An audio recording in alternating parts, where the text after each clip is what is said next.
এক গ্রামে থাকতেন গদাধর চাষি।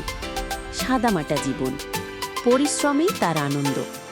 মাঠে কাজ, গরু ছাগল, ছেলে পোল্ট্রি আর খোলা আকাশ, তার দিন কেটে যেত এইভাবেই। হরিদাস তার জমিকে মায়ের মতো মনে করত। সেই প্রতিদিন তার জমিতে চাষ করত, লাঙ্গল চালাতে এবং ফসল ফলাত।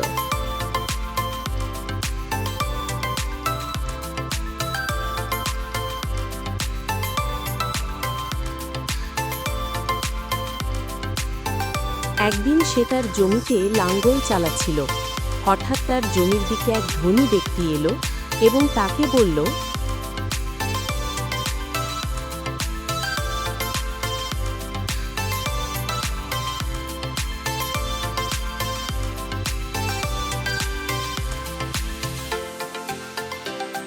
ধনী লোক বলল, গদাধর ভাই, তোমার জমিটা চাই, দাম যা চাও দেব। গদাধর বলল, দাম দিয়ে কি মা কিনে ফেলতে পারো? জমিটাও আমার মায়ের মতো।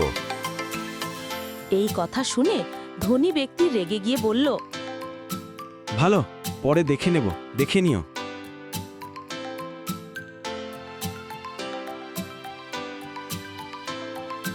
গদাধর তার জমিতে জৈব সার দিচ্ছে এবং বলছি,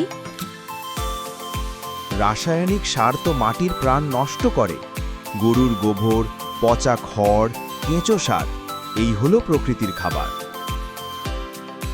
এই কথা শুনে গদাধর এর ছেলে পল্টু বলল, বাবা, গাছগুলো তো চমৎকার দেখাচ্ছে। গদাধর বলল, ভালোবাসলে গাছও হাসে বালা।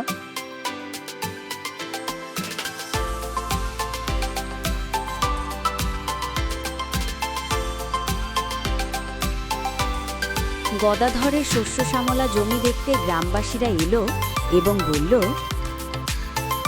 ওই দেখো, গদাধরের জমিতে কি সুন্দর সবজি।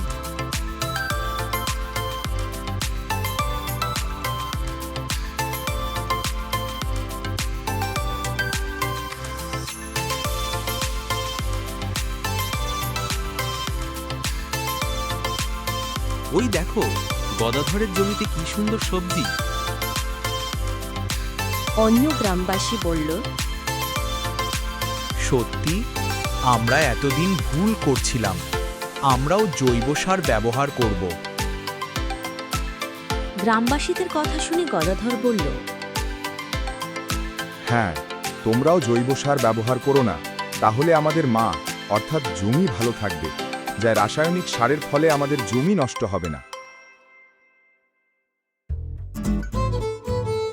একদিন ধনী লোক এবং পঞ্চায়েত প্রধান একত্রিত হয়ে গদাধরের জমি নিয়ে আলোচনা করতে লাগল। ধনী লোক বলল,